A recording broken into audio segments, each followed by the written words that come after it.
Welcome back to Tech Talk Central. It's great to have you with us for another deep dive. Great to be here.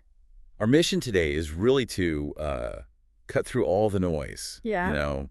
The endless spec sheets, the marketing jargon, all those reviews pulling you in different directions. Yeah, just get down to what actually matters. Exactly. Give you the essential distilled insights. Think of it as your shortcut to being genuinely clued in on today's hottest tech. And today's mission, or maybe the battleground, is a really good one. We're pitting two titans against each other. For your pocket, basically. Right. The Google Pixel 9 Pro versus the OnePlus 13. Right. It's a classic head-to-head. And it really makes you think about what your priorities are in a smartphone, doesn't it? Totally. Are you, after that, like pure, smart, stock Android experience, the one that's deeply tied into AI and gets that amazing long-term support from Google? Or are you leaning towards the speed beast? The one that's just unapologetically about raw power, crazy fast charging, and, well, peak performance. That's the core question, really. Mm. We're going to unpack what truly matters for your next phone. It's not just specs. No, it's about philosophy, almost. Yeah. And starting with the Pixel 9 Pro, its whole identity really kicks off with Google's latest flagship thinking. Right. This phone is meant to be the purest possible Android experience, but the big shift, the really transformative part, is how deeply it integrates AI. It's Google saying, look, intelligence is the future of mobile. That identity piece is key. And powering it, we've got Google's new Tensor G4 chip. Yep, paired with a pretty hefty 16 gigabyte of RAM. So for listeners, what does a Tensor chip actually mean beyond just, Google making its own silicon? That's a really good question because it's not just another processor aiming for like the highest benchmark score. Okay. Google's Tensor chips, the G4 included, they're specifically built for on-device AI and machine learning. So the smart stuff runs on the phone. A lot of it, yeah. Which means those features are not just powerful, they're super fast, efficient, and crucially more private because the data doesn't always have to go to the cloud. Gotcha. And real-world feedback backs this up.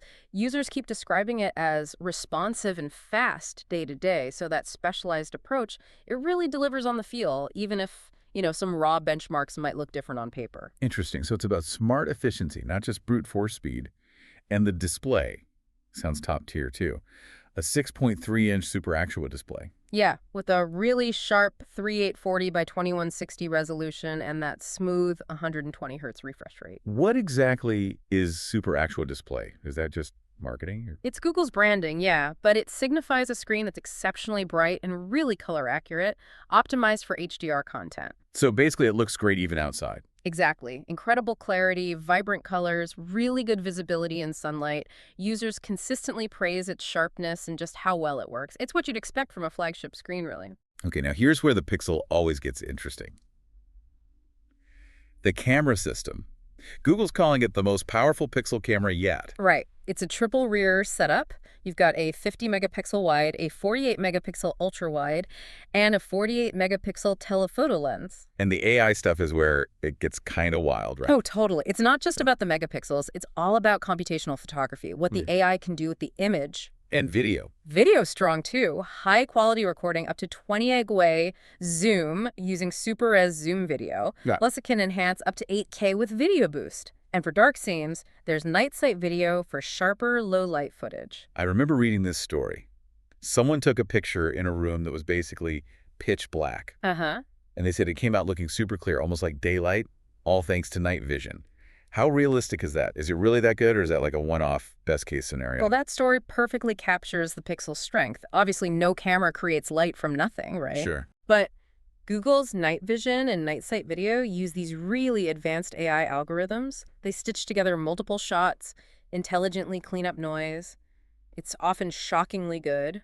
Maybe not always true daylight, but you get usable photos and videos where other phones just give you blackness. So the AI is kind of overcoming the physical limits of the lens. Exactly. It's a prime example. And then you have other unique AI photo tools like AdMe. Oh, yeah, where it puts the photographer in the shots. Yep, and Magic Editor, which lets you reframe photos or even like reimagine the background scenery. Plus, a solid 42 MP front camera for selfies.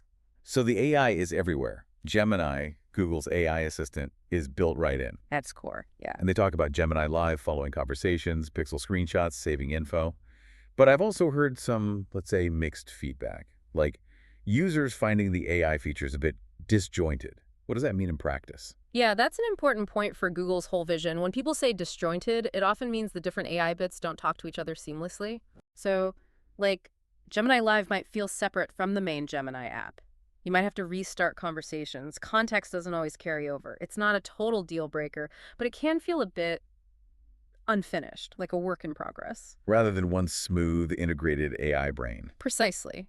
But everyone also agrees AI is evolving super fast, so Google's likely working hard to smooth those edges out. We should expect quick improvements. Okay. Now, one thing that really stands out for me with the Pixel 9 Pro is the software commitment. 7 years. Yeah, 7 years of OS and security updates, plus new and upgraded features with pixel drops. It's huge. 7 years sounds amazing for future-proofing, but realistically, won't the hardware struggle to keep up with new software after, say, year 5 or 6, making those late updates less useful? That's a very fair question. And yeah, hardware does eventually become a bottleneck, but 7 years is still radical. It really changes the game. It does. Google's basically challenging the whole upgrade cycle, trying to cut down e-waste, build long-term loyalty. It could even make used pixels hold their value longer. Interesting point. And for you, the user, it means this unparalleled promise of a pure Android experience. You get the latest Android versions first, plus those regular pixel drops with new features. Oh, and for the tinkerers, it's apparently easier to root and mod than many other phones. That long-term support is definitely a major draw. How's the battery holding up? Promises 24-hour battery life, and it has battery share.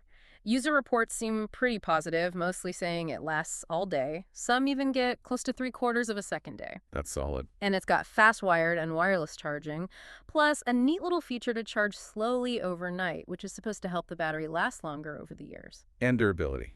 IP68, right. What does that actually mean for dropping it in the sink? IP68 means it can handle being underwater up to 1.5 meters for 30 minutes. So yeah, dropping it in the sink, getting caught in the rain, generally okay. Good to know. And what about the sustainability side? Ecologo certifications. Right, that's a third-party checkmark. It means the phone meets strict environmental standards across its whole life, manufacturing, energy use, etc. Oh, and it has a thermometer built in. A thermometer. Huh. Niche. Definitely niche. And like most flagships now, no headphone jack. Price-wise, that Prime Day deal was $749, down from $999, which made it pretty competitive. Okay, so that's the Pixel 9 Pro, Google's vision for the smart, AI-driven phone. Yep, the stock Android powerhouse. But then there's the challenger, the OnePlus 13, the speed beast. Right. This one's all about raw performance, a huge battery, and seriously fast charging speeds. It appeals to a different kind of user, someone who wants power and a streamlined feel, maybe with a bit of a twist. And that speed beast label seems earned, looking at the specs. Absolutely. It's running the lightning-fast Qualcomm Snapdragon 8 Elite chipset, clocked at a crazy 4.32 GHz CPU speed, also with 16 gigabits of RAM. Wow. Feedback says it's top-notch performing, especially for stuff like gaming. OnePlus is basically saying, forget subtle AI, we want pure instant speed, a contrast to Google's approach. And the display keeps up. It's larger, 6.82 inches, QHD plus Prog XDR. Yeah, another very high-res screen with advanced HDR, great for watching stuff. And it has ceramic shield for durability. Okay, more drop resistance. Supposedly, yeah. And this really unique AquaTouch feature. AquaTouch? What's that? It lets you actually use the touchscreen even when it's wet, Yeah. typing, swiping, whatever, which is incredibly handy sometimes. By the pool. Well, I saw a note about using it in a sauna. Really? Well, maybe not daily sauna use, but it points to its durability. It has an IP69 rating. IP69. That's higher than the Pixel's IP68. Exactly. IP69 means it's protected against not just water immersion, but high-pressure, high-temperature water jets. So while you're probably not power washing your phone, it means it's built tough, really tough. For active users, that's serious peace of mind, way beyond just splashes. That AquaTouch and IP69 combo is surprising. But the real standout for the OnePlus 13 seems to be battery and charging. Oh, absolutely. It's a major differentiator. We're talking a massive 6,000 mAh battery. Users report it lasts well over a day, like 38 hours of talk time quoted. And the charging. Unmatched, basically. 80W Super VOC wired charging, and 50W Air VOOC wireless, which they claim is North America's fastest. And Crucially, the fast charging brick and cable are included right in the box. Unlike some others, that's a big plus. For someone who hates waiting for their phone to charge, this sounds like the dream. It really is a game changer if battery anxiety is your main concern. Okay, what about the camera? It's got a 5th-gen Hasselblad system, an all-round 50MP lens. Yep, the Hasselblad partnership adds some prestige, and reviews generally say it consistently captures excellent photos. Good color science. How does it stack up against the Pixel, especially with all that AI magic? Is the difference noticeable for just, regular snaps? That's the million-dollar question, isn't it? While the OnePlus takes excellent photos, some reviews do say its processing and computational smarts are maybe not quite on par with the latest Pixel or iPhone, meaning the Pixel might handle tricky lighting better, or its AI features might create more wow shots with less effort from you. The OnePlus gives consistently good results, but maybe less of that AI polish or peak low-light performance. Gotcha. And software. It's Android 15, but with Oxygen OS 15 on top. Right. Oxygen OS is known for being really fluid and responsive, lots of customization options. But yeah, it's not Pixel-like stock Android. It has its own look and feel, features that kind of resemble Apple's Dynamic Island, for instance. And the trade-off there is? The updates. The OnePlus 13 will not receive as many updates as the Pixel, Samsung, or iPhone. Fewer years of support guaranteed, and generally less AI integration than you see on the Pixel. So if you want the absolute latest Android features the second they drop, or cutting-edge AI, maybe not the OnePlus. That's probably fair, yeah. It's a different flavor of Android, prioritizing smoothness and customization over stock purity and update speed. Makes sense. Durability-wise, we mentioned the IP69 rating. Any other physical perks? It supports dual SIM, which is handy for travel or work, and drumroll. Yeah. It brings back the 3.5mm audio jack. No way. Really? Yep, a rare sight these days, but a big win for wired headphone fans. Though we should mention there were some user complaints about Wi-Fi connectivity and one really specific niche report about pacemaker incompatibility. Probably not a widespread issue, but worth noting. Okay, and price. The Prime Day deal put it at $879.99. Down from $999.99. Right, so slightly pricier than the Pixel deal we saw. All right. We've dug into the stock Android AI powerhouse and the Speed Beast charging champion. Now let's put them squarely head-to-head. Help you decide. Okay, first up, software philosophy and longevity. Pixel 9 Pro wins here, right? Stock Android, 7 years of guaranteed updates, first dibs on new Android versions, and Pixel drops. Absolutely. If long-term support, simplicity, and being first for Google's AI stuff matters most, Pixel's the champ. Whereas the OnePlus 13, it's got that customized Oxygen OS 15, super fluid and responsive, users say. But less stock, fewer guaranteed updates. It's for users who like customization, a different Android feel, and prioritize that immediate responsiveness. Okay, next. Raw performance versus AI integration. Here, the OnePlus 13 lives up to its Speed Beast name. That Snapdragon 8 Elite chip. Top tier for gaming, heavy multitasking, pure power. While the Pixel 9 Pro, with its Tensor G4, performs smoothly, but its real strength is how it uses that power for AI. Smart features, computational photography. Exactly. It's about how the power is applied. Raw speed versus intelligent application. Camera experience. Pixel focuses hard on AI tricks. Magic Editor, AdMe, Night Sight Video for easy pro-level shots. Right. Well, the OnePlus 13 with Hasselblad takes consistently excellent photos, but maybe without quite as much AI wow factor or forgiveness in tough lighting compared to the Pixel. Then there's battery life and charging. This one seems clear-cut. Yeah, OnePlus 13 dominates here. Massive 6,000 mAh battery, industry-leading 80W wired, 50W wireless charging, and the chargers included. It's the winner for anyone prioritizing maximum uptime and minimal charge time. The Pixel's battery is solid all day, but just can't compete on capacity or charging speed. Nope, not in the same league there. Finally, durability and physical features. OnePlus takes the lead with IP69 and that AquaTouch screen, plus the headphone jack. Definitely wins on ruggedness in that jack. The Pixel's still durable with IP68, but lacks that extreme protection and the 3.5mm port.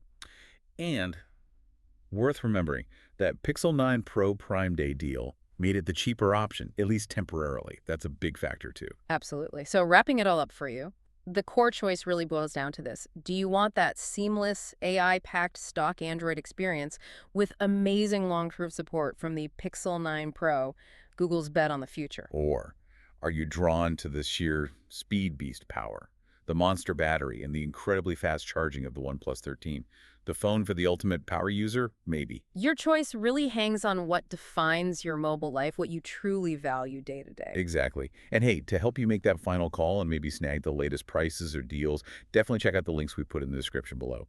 And if this deep dive helped you cut through the noise, please do hit that subscribe button for Tech Talk Central. We'd love to have you back. So, as these phones keep getting smarter, pushing boundaries, it made me think about this.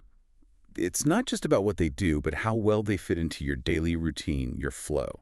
And how much does that future-proofing, those long-term updates, truly matter to your mobile life? Something to chew on. We'll catch you on the next deep dive.